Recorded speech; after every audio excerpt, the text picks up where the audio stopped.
haven't had too much time to reflect on the magnitude of this news. This is an instant reaction after all, but the more I think about it, as I was setting things up here, the more I'm coming to believe that this is one of the worst case scenarios for the Giants this offseason.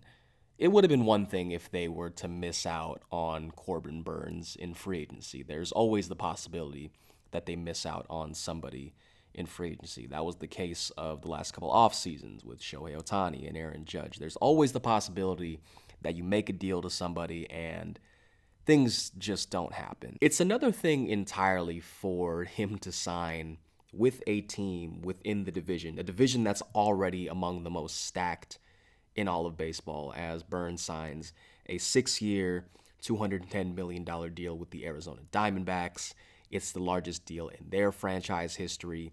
And this signing makes the Giants' pursuit of competing in the National League West all the more difficult. And the Diamondbacks weren't even the only team in the NL West to improve today. Well, I guess technically it's December 28th at this point, but they weren't the only team to improve on Friday, as the Dodgers were able to re-up with Teoscar Hernandez on a 3-year, $66 million deal. That, of course, coming after they signed Blake Snell, Michael Conforto, Blake Trinan, Tommy Edman to the extension, and as well as the fact that they are in the Roki Sasaki sweepstakes, as are the San Diego Padres, who have yet to make a significant move this offseason, but of course they are coming off a 93-win season. They were up on the Dodgers 2-1 in the NLDS. It kind of looked at a point like they were going to actually win that series. They end up faltering down the stretch, and there's a very realistic possibility that they lose both Ha-Seong Kim and Jurickson Profar in free agency, but they are also in the Roki Sasaki sweepstakes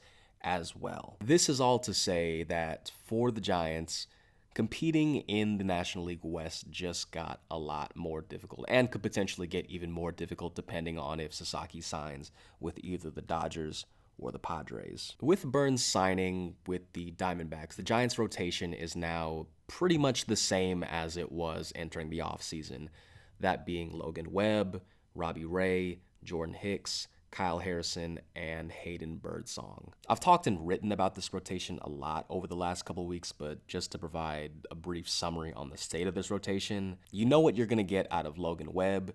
The other 4 members of the rotation, you really don't have a concrete idea, which is why it was so important to upgrade the rotation this offseason, and which is why it was so crucial that they landed Burnes. And the timing of this is very different compared to when Blake Snell signed with the Dodgers, because when Snell signed with the Dodgers, it was still very early in the free agent process. I believe it was either late November or early December at this point. With Burnes signing, by contrast, we're on the cusp of the new year, and the amount of options on the free agent market at this point in time are very slim compared to where they were just even a week ago. To list off some of the guys who have signed in addition to Burnes, it includes the likes of Max Fried, Nathan Eovaldi, Sean Manaea, Walker Buehler, Alex Cobb, Shane Bieber, Luis Severino, Frankie Montas, Matthew Boyd.